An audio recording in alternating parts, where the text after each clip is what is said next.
Estamos de vuelta en Tolerancia Cero, como les habíamos anticipado. Va a estar con nosotros el presidente de la UDI, Ernesto Silva. Ernesto, gracias por estar acá nuevamente. Estuviste hace como 3 meses o 4 meses como acá. 6, justo un mes antes de la elección de la UDI. En marzo estuviste. En marzo estuviste, cuando estabas a punto, acabas recién de asumir. Fue de hecho antes, fue durante el proceso de campaña. Y ahora, bueno, en una situación bastante delicada para el partido y para no solamente el partido, sino para la política en general. Y queremos introducir esto con una nota y después conversamos. Bien.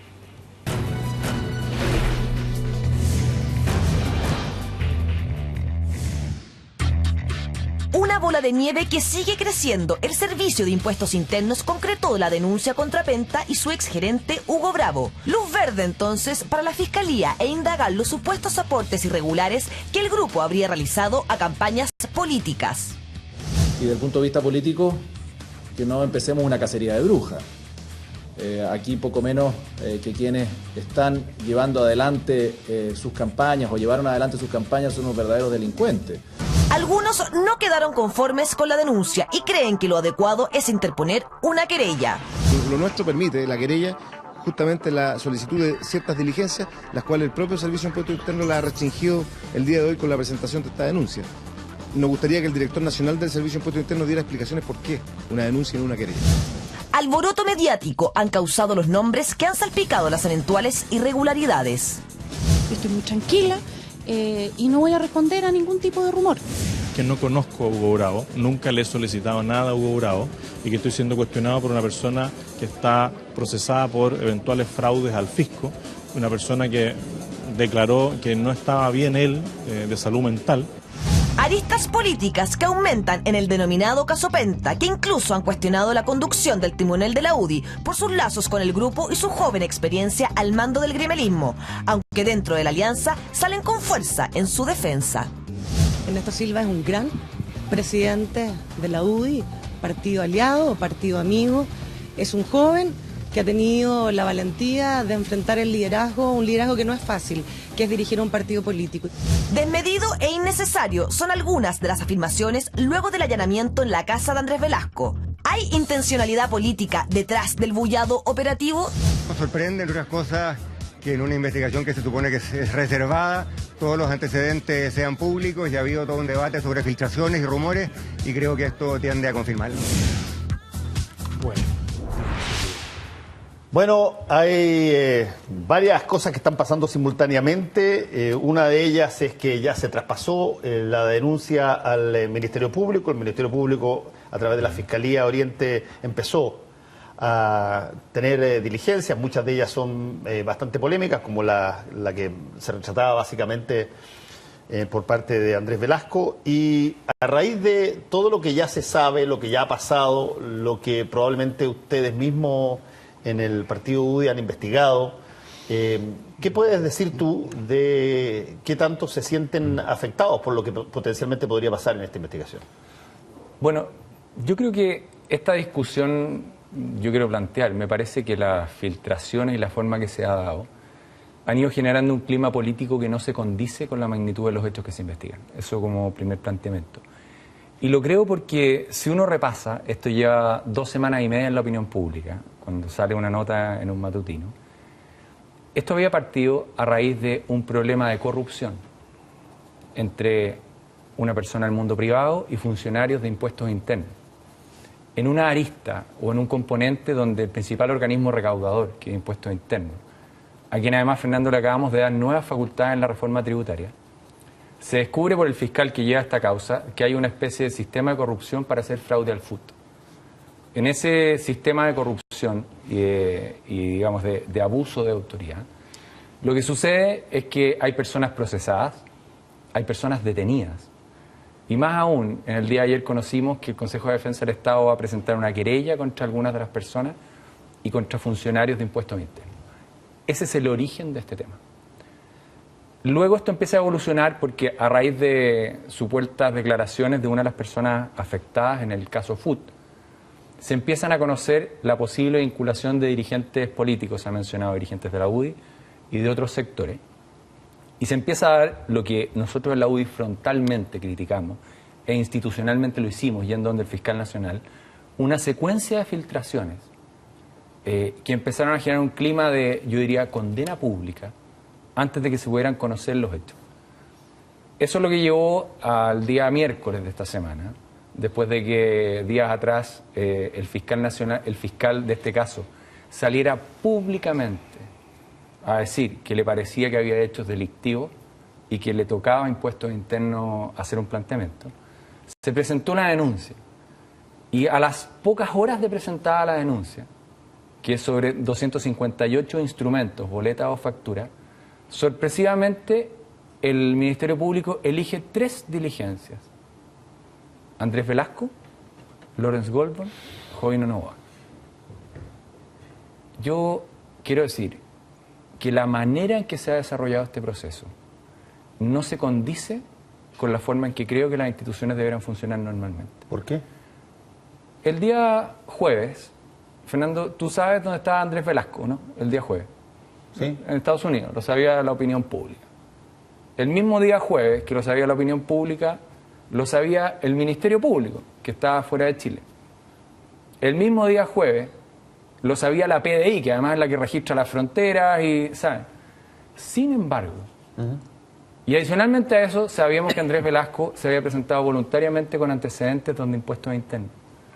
Ese mismo día y esa misma tarde, durante 2 horas, el Ministerio Público con la PDI se instala en su casa, sabiendo que está fuera de Chile, para requerir información que perfectamente, como a cualquier ciudadano de nosotros 4 que estamos sentados acá, si nos requirieran respecto de una boleta, un antecedente, de una factura, nos llegaría una notificación normal, nos llegaría una solicitud y se pondría a disposición.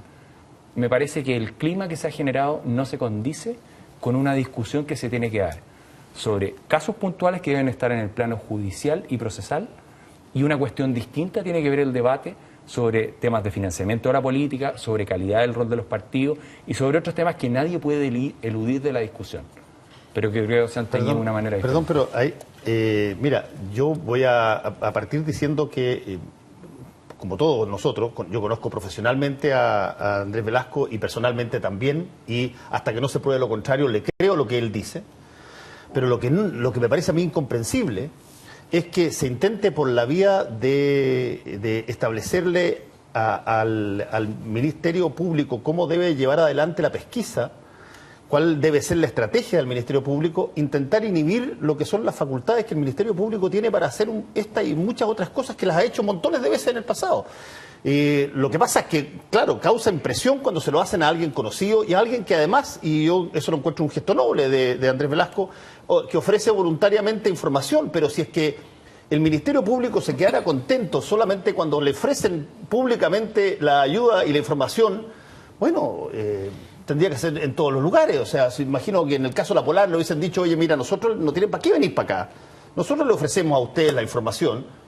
Estaríamos todos alegando de que esa cuestión es una cosa francamente ridícula. Además que creo que las facultades no se tienen que diferenciar, si es que así lo estima el Ministerio Público, de acuerdo a la condición de la persona, de lo conocido de la persona. Yo creo, Fernando, que ahí tú vas a un punto normal. ¿Qué es lo normal? Lo normal cuando hay un proceso de una inquietud sobre una prestación de servicio, ¿no? ¿Qué es lo normal, Fernando? Depende. Lo normal es que Impuestos Internos, ante un supuesto gasto pero necesario... Pero es que este no es Impuestos Internos, este es el Ministerio Público. Quiero ir a lo normal. Lo normal es que ante un supuesto gasto, rechazado o no, Impuestos Internos cita a la persona y le diga, oiga, tengo un reparo o una inquietud sobre esta boleta. A muchas de las personas que nos están viendo le han pasado. Venga, explíqueme, reviso, llega una convicción, sabe que no me parece que era un gasto adecuado, pague el impuesto y pague las multas. Y ahí se presenta, eso es lo normal, como tú dices, pero un trato normal. Yo estoy de acuerdo y en eso, acá estamos en una segunda etapa, donde hay, quiero terminar la idea, sí, donde hay una segunda etapa, y en esa segunda etapa el Ministerio Público debe encauzar su tarea, y la tiene que hacer bien. Pero yo quiero insistir, que llama profundamente la atención, que sabiendo todos nosotros, no creo que nadie lo supiera porque llevan 2 semanas siguiendo qué día llega Andrés Velasco, una diligencia innecesaria, para ir a esperarlo 2 horas a su casa cuando está afuera. Me parece que no se condice con el escenario que se está. Pero ya que me preguntaste, déjame decirte, te insisto, que yo creo que Andrés Velasco, hasta que no me demuestren lo contrario, tiene razón. Y él probablemente no ha hecho nada, lo creo. Pero lo que yo creo que no se puede hacer, es generar un escenario normal o ideal que no se condice con lo que normalmente e idealmente pasa en el 90% de los casos de este tipo. ¿Qué es lo que pasa normalmente? A ver, depende de pero en los casos donde hay una boleta impugnada, ¿qué es lo que se le No, es que escúchame, es que no es un problema de boleta impugnada. ¿Por qué? Te explico, porque cuando el Servicio de Impuestos Internos le traspasa al Ministerio Público en la forma de una denuncia o una querella esto, y le dice de que esto requiere acciones penales, el impuesto interno... Eso no dice la denuncia, salvo que tú la conozcas. El texto de la denuncia no lo conocemos, lo que hay es un comunicado. O sea, y si conociera la denuncia alguien, me parece que eso sí que sería del mayor nivel de acción gravedad. Penal. Habla literalmente de acción penal. Presenta una denuncia para que sea la Fiscalía la que pueda definir los pasos a seguir. Por eso es importante, porque si la denuncia ya se conoce... yo no tengo conocimiento, eso sí que sería una gravedad máxima, porque una carpeta el comunicado de impuestos internos y la denuncia habla y menciona acción penal. Así, palabra, acción penal. Y por eso le traspasa al Ministerio Público la información, porque si es que no requiriera acción penal, lo habría hacer perfectamente ellos directamente. Pero como imputa que aquí hay acciones penales que tienen que ser investigadas por el Ministerio Público, le tiene que traspasar a quien tiene las facultades para hacerlo, que es el Ministerio Público. Y hay un paréntesis, Felipe, antes de... Ahí también hay un tema, la normalidad de los procesos de impuestos internos a lo largo de décadas ha sido analizar los casos, ha sido evaluarlos, ha sido requerir información. Eso es lo que ha sido normal. Sí hay un cambio en la manera de proceder bien, pero no lo pasemos por alto. O sea, acá lo normal es que ante temas tributarios e impuestos internos, no antes de denunciar o antes de presentar una querella, que son los caminos que se evaluaron, ¿verdad?, en este caso, haga alguna gestión. Pero si convoque. Pero si interrogó a todas las personas. No. Yo entiendo que Andrés Velasco no lo ha convocado, a otras personas. No ha habido una gestión sobre eso. Es ahí donde yo planteo un punto. ¿Qué es lo que ha tenido nuestro país? Nuestro país lo que ha tenido en general, además de tener un crecimiento económico sostenido, a través de tener un manejo de la economía sólida, lo que ha tenido es que estos procesos de investigación que tienen que tener un cauce judicial han estado alejados de la influencia del debate político sobre ello. Yo no quiero decir que ni una decisión judicial nunca haya estado alejada del debate político, pero principalmente se han encauzado esas tareas en el Ministerio Público desde que existe en los tribunales de justicia. Yo planteaba al inicio que desde que parten las filtraciones de este caso, hace 2 semanas y 3 días atrás, se ha ido generando un clima político acompañado por algunas acciones, como la que yo critico y lo planteo, y se lo vamos a plantear también al fiscal nacional, tal cual como le pedimos que investigara las filtraciones, que no se condice con los hechos que se están analizando y con el tratamiento que se da en otros casos. En distintos tipos de situaciones que puedan ser imputadas de incorrecta, de delito o de otro. No veo esa cosa. Pero siguiendo esa tesis, Ernesto, la tesis de que podría ser más importante o más relevante en este momento, al menos lo de las filtraciones, déjame recordar un viejo chiste que puede tener que ver con esto, ¿no? Que el tipo que llega a su casa más o menos tarde, después de haberse portado mal, como a las 5 de la mañana, trata de abrir la puerta, no puede, y al otro lado abre la señora y le dice, ¿qué así? Levanta a esta hora. No hay mejor defensa que un buen ataque. Puede que las filtraciones sean un tema importante, pero para mucha gente que está viendo, el tema más importante no es si hay o no filtraciones, es si se cometieron o no fraudes, como los que mencionó y denunció el Servicio de Impuestos Internos, que tienen que ver con el mundo de la política. Entonces, aún siguiendo tu tesis, te quiero preguntar, si fuera lo más importante las filtraciones, cuando tú haces a la vez una denuncia, que aquí hay filtraciones con algún interés... Que son hechos ilícitos, ¿eh? De hecho, el fiscal nacional ordenó una investigación penal, que puede terminar con sanciones en este caso. Porque... Yo creo que hay ciertas filtraciones que son obvias de dónde vienen. Pero que nacieron de otro ilícito, según Impuestos Internos, que tiene que ver con un fraude. Yo lo que esperaría es que si llega a haber algún ilícito, no consideremos que el Ministerio Público de Impuestos Internos tiene derecho a empatar los ilícitos filtrando. O sea, eso sí que... Nadie tiene derecho a empatar nada. O sea, aquí hay mucho empate. Y eso creo que tiene que ser la mayor seriedad. Déjame preguntarte, aún aceptando tu tesis, que a mí me parece que las filtraciones son menos importantes si hay o no un delito detrás. Pero aún así, ya que estás haciendo esta denuncia, que hay algo extraño, hay algo distinto, a lo mejor antes se hizo todo mal y ahora se está haciendo bien, puede ser. Pero supongamos que hay un interés en estas filtraciones. ¿De quién es el interés según tú, según la UDI? ¿Es un interés del gobierno, de impuestos internos, del Ministerio Público? ¿De quién? Si hay una diferencia que ha tenido el actuar de la UDI, a mi juicio, respecto de otros sectores, es que no nos vamos a hacer cargo de la rumorología, vamos a actuar sobre hechos. Las filtraciones, los temas que se están investigando, si hubo acciones incorrectas o no, se están investigando y se tiene que llegar a una conclusión. Y si hubo algo incorrecto, se tiene que sancionar. Pero con una sola diferencia, es que ahí hay un enredo, sí, solo esto. Impuesto Interno ya investigó, Impuesto Interno ya sacó una conclusión, Impuesto Interno ya hizo una denuncia. Y ahí es los donde que están investigando el Ministerio Público, pero no nos confundamos porque hay gente que cree que Impuesto Interno está empezando a revisar. No, Impuesto Interno ya llegó a una convicción. Sí, y ahí es donde yo te digo, Felipe, que esa convicción se la formó sin haber escuchado a ninguna persona, y eso yo lo considero, si quieres, en vez de algo normal, una novedad. Estableció un criterio nuevo, que es tomar opiniones sin escuchar a nadie. A mí eso no me parece. Pero respeto la institucionalidad, planteo mi opinión. ¿Cuál es la diferencia del actuar que hemos tenido nosotros? No nos vamos a hacer cargo de rumorología y jamás voy a venir a decir este es culpable, este otro es culpable. Lo que sí constato es que hay hecho ilícito, hay filtración.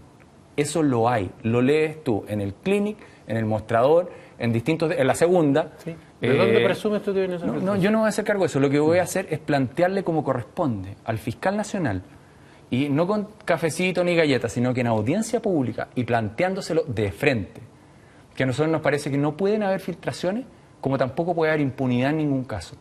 Y eso es lo que tienen que actuar ahora. Es importante aclarar que es lo más importante, ¿no? Pero vámonos a lo más importante. Más que las filtraciones. Pero totalmente. Y la diferencia es que lo que conocemos de las filtraciones que son hechos objetivos ilícitos. En el otro caso lo que tiene que haber, y mira, en la UDI acá ha sucedido, yo quiero hablar como presidente de la UDI. Nosotros a lo largo de nuestra historia, y yo creo que los distintos partidos políticos también, hemos visto muchas acusaciones, Felipe. Muchas acusaciones. Y muchas acusaciones, algunas de ellas han terminado siendo ciertas, otras han terminado siendo totalmente falsas. Totalmente falsas. Y durante el camino en que esas acusaciones se produjeron y hasta que se llegó a una conclusión final, el daño que se generó a personas y a instituciones fue muy grande. Y yo en eso lo dije el primer día. La UDI es un partido transparente y va a actuar con convicción para apoyar la tarea que se debe realizar. Pero yo no, por lo menos desde mi rol, no voy a permitir que se manosee una institución y a personas en un proceso donde la opinión se instale a través de la opinión pública, a través de filtraciones y sin un análisis justo. Bueno, pero... Y eso es lo que hoy día veo con especial preocupación y ante lo cual nosotros hemos estado analizando y también planteando nuestros puntos de vista. Mira, bienvenido al mundo real, porque en el mundo real pasa mucho esto, pasan las filtraciones y pasan un montón de cosas, en todo orden de cosas. Y yo reclamo contra ese mundo real, porque cuando las cosas están mal, no nos callamos. Claro, y especialmente cuando nosotros lo que vemos es que acá lo que puede suceder es que a raíz de una acumulación de opinión filtrada sobre hechos que vamos a analizar, y esa es la tarea del Ministerio Público, y que lo haga bien, se puede llegar a la conclusión de que hay cosas que corregir en algunos casos de mi sector político o de otros, como han ido planteando, o bien que no había problema en eso. Y ese día va a ser tarde para reparar daño. Y es ahí donde... Déjame antes de pasar perdona, Fernando, que también te lo diga. Y yo en eso, por ejemplo, el día 1 el vocero de gobierno salió a decir acá tiene que actuarse con fuerza. Salió mencionada la posibilidad de que un ministro de gobierno estuviera... Y como al día siguiente salió con el discurso que yo creo que corresponde. Responsabilidad, no se puede afectar la honra de las personas. Yo no vi que criticaran esa filtración también. Esa mirada yo creo que es lo importante para poder hacer un proceso justo dentro del marco de los tribunales y no con una sanción a través de los medios de comunicación. Ahora, convengamos que quien filtra a la posibilidad de que Alberto Undurraga haya recibido platas de penta, evidentemente es de un mundo que le interesaba empatar buscando gente en el gobierno. Pero déjame decirte una cosa. De convengamos, no sé. O sea, yo no o sea, si tú quieres hacer un planteamiento en eso, es lo que me parece más probable. Pero, pero eso nuevamente es que, Fernando, perdona que te interrumpa en eso, porque el deporte de tratar de anticipar, de presumir, ¿por qué no hablamos de hechos? Y los hechos acá son que lo que hay es un caso asociado al fraude al FUT, que hay una investigación en curso en una carpeta reservada y secreta, porque al menos que ustedes de acá lo conozcan, ninguno de los que estamos acá conoce cuáles son las denuncias que se presentaron. Con el lenguaje, no hay una investigación, hay una denuncia de impuestos internos. Una investigación de impuestos internos. No, denuncia de impuestos internos. Pero escúchame, pero no nos saquemos la suerte entre gitanos. Aquí veamos cómo se dieron las cosas y podemos entender bastante sobre las filtraciones. Aquí hay una situación que empieza empieza en una investigación, como tú muy bien dices, respecto al FUT, eso deriva en un cuestionamiento a través de un intento de bajar la base imponible de 2 personas dueñas del caso Penta y un tercero que era gerente general, y que afecta y que no tiene que ver con las platas políticas. Y se produce una situación entre ellos. Entre ellos. Al principio lo despiden aplaudiendo al exgerente general y de pronto, cuando la cosa se pone más encarajinada, deciden querellarse contra él. A partir de ahí parten las filtraciones. Y ahí aparecen las filtraciones. Uno siempre cree que las filtraciones las están haciendo las instituciones. No sé, las filtraciones en el 90% de los casos, las periodísticas, provienen de personas que son parte de los acusados. Y no cabe la menor duda, y me parece a mí sorprendente, te voy a poner un ejemplo, que el señor Bravo, que es una persona libre de hablar todo lo que quiera, el señor Bravo, que no tiene secreto obligado, no forma parte del secreto, él puede decir todo lo que quiera, y de hecho se querellan contra él se querella contra ellos, y a raíz de eso empiezan a haber todo tipo de comunicados. Resulta que le hacen un examen psicológico. Menos de 3 horas después, la copia del examen psicológico está en todos los diarios y lo publica en el diario La Segunda de la tarde. Y tú me vas a decir que eso lo filtró la Fiscalía, que no había tenido todavía acceso a esta situación. Yo creo que normalmente la misma persona interesada lo filtra. Está planteando un punto central, porque cualquiera sean las fuentes de filtración, el responsable es uno, que es el que determinó que la carpeta tenía que ser reservada y secreta. Y en caso que haya filtraciones... Pero no de las personas. Y en caso que haya filtraciones, tendrá que perseguirlas.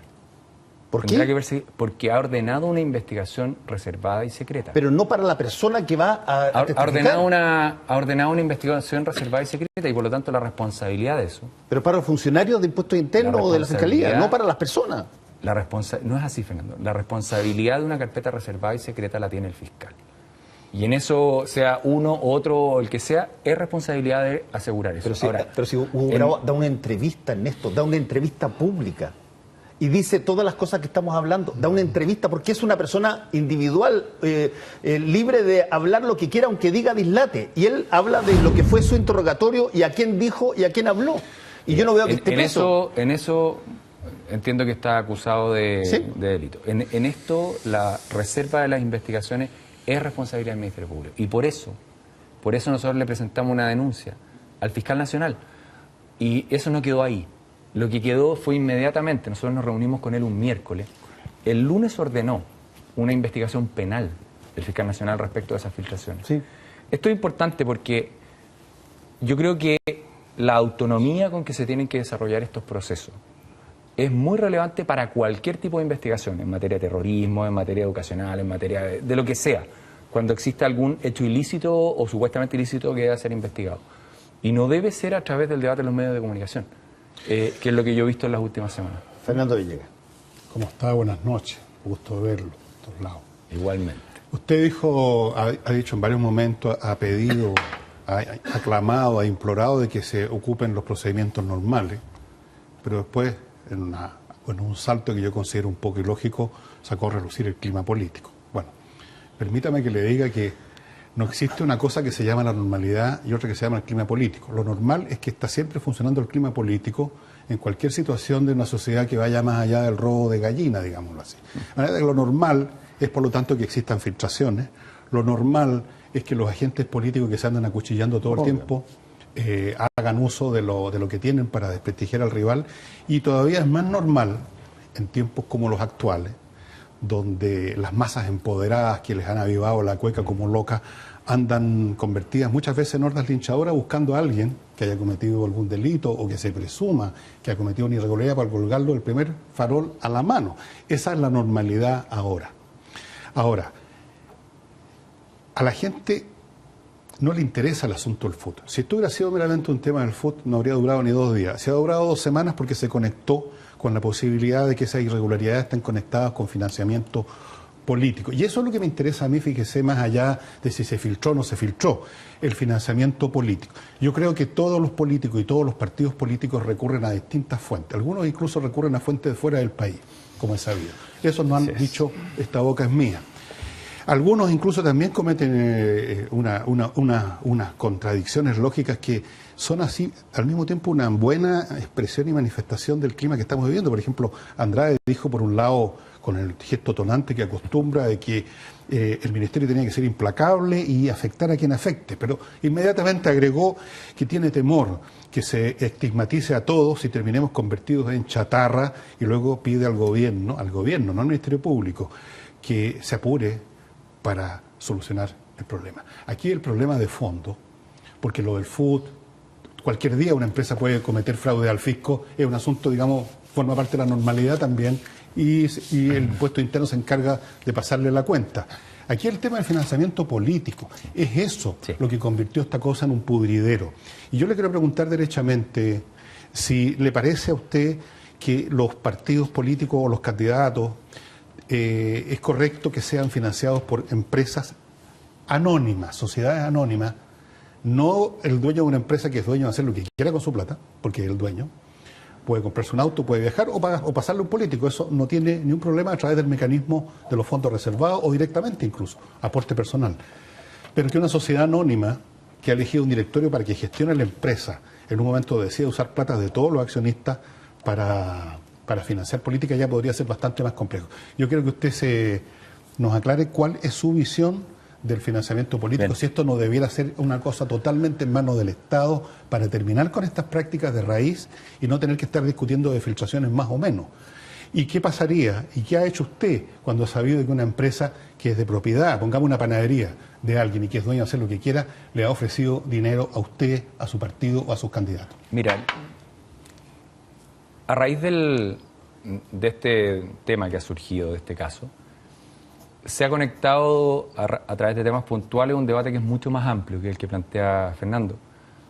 Más aún, en la discusión del sistema electoral binominal, que está en etapa de avanzar rápido, en los próximos días en el Senado hay dos indicaciones que abordan el tema del financiamiento electoral, planteadas por Mirosevic y Giorgio Jackson. Lo mismo se me olvidó el otro día, que lo que buscan es eliminar los gastos reservados y los aportes de las personas jurídicas. Mi visión es que a 11 años de instalado un sistema de financiamiento de la política, como el que se logró el año 2003, me parece que es muy oportuno hacer una revisión de eso sin el ánimo de obtener una ganancia chica a raíz de casos puntuales. Hay que recordar que acá tuvimos 200 años de financiamiento de la política que era sin un marco legal. Ahora, dada esa discusión, mis planteamientos. Lo primero es que hay que hacerse cargo de temas que hoy día no están abordados en el financiamiento electoral, Fernando, y quiero plantear algunos ejemplos. La pre-campaña. El marco de financiamiento hoy día para el sistema electoral son 30 días y en un periodo de gasto electoral de 90. Sin embargo, ni una campaña presidencial parte 30 días antes o 90 días antes, parte un año antes. Y a veces más. O sea, y hay personas contratadas, hay equipos. Hay plata. Hay que abordarlo, no hay que tenerle temor, hay que hacerlo bien. Segundo tema, hay áreas grises en lo que tiene que ver con la duración de las campañas. Por ejemplo, una persona que está en el cargo, tiene ventaja sobre una persona nueva. Y por lo tanto la duración del periodo de campaña, esto lo conversamos, Fernando, hace 5 años atrás, cuando yo fui candidato la primera vez en un debate. Es muy difícil instalarse y hay asimetría de recursos. Tercer tema, así como se cuestiona el financiamiento de empresas, de personas, también hay una nueva etapa de tamaño del Estado. Cómo se contratan personas que prestan servicios para poder estar apoyando acciones políticas, cómo eso se fiscaliza, la tarea de los municipios. Ese es el marco global. Dentro de los temas concretos de financiamiento, mi visión.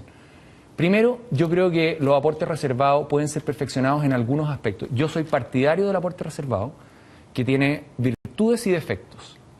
Virtudes, por ejemplo, que quienes aportan, quien recibe, no tiene certeza de quién le ha hecho el aporte, puede tener una expectativa, Fernando. Y quien aporta tiene también ese manto de diferencia respecto del destinatario. Distintos son los aportes anónimos. Perdón, ¿qué manto si uno aporta a alguien, uno sabe exactamente a quién le está aportando? Sí, pero no sabes, la persona que recibió no sabe quién le ha aportado. Ahora, quiero mencionar, para poder terminar... Perdona, pero... yo lo creo. Yo no me gusta interrumpir, pero es que en este caso, ¿tú crees que hay alguna persona que le estamos hablando de cantidades sustantivas? A lo mejor un cheque de 10 lucas no pasa nada. Pero si alguien Pero de hecho, José Antonio Cast dice explícitamente en un acto de honestidad bastante grande, dice literalmente en CIPER Chile, dice, ¿para qué tenemos que reconocerlo de una vez por todas? Si todos los candidatos sabemos quiénes nos aportan. Para los Fernando, yo creo que, a ver, quiero volver al tema de los aportes. Eso lo dice yo creo que en eso partido. y yo creo que en eso cometió un error o se confundió, porque tener la certeza de que le habían hecho un aporte, yo no lo Más conozco. aún, él dice, yo sé que me dio Penta a través del grupo Banmédica. Ahora, quiero volver a la mirada de financiamiento de los aportes reservados y los aportes anónimos. Los aportes anónimos tienen un inconveniente mayor. Y el inconveniente mayor es que en el caso de los aportes anónimos, el que da sabe y el que recibe sabe, ciencia cierta. Sin embargo, la ciudadanía no lo sabe. Ese es el punto. Es que no son los reservados, esos son los anónimos. Pero es que no juguemos con las palabras. Mira, cualquier aporte que no lo conoce todo el público, por una manera o por otra se va a, por lo menos se convierte en sospechoso. Yo no digo que todos los congresales, digamos, son como títeres de los que les pasan la plata, porque a veces se producen situaciones complicadas. Pero, por lo menos, y esa es la razón por la que tenemos al público enardecido, y esto ha durado 2 semanas, pues precisamente, porque hay una sospecha, y la sospecha es peor que la realidad muchas veces, y crece sin ningún límite. Tenemos que terminarlo. Sí, pero a ver, yo quiero dar dos visiones adicionales.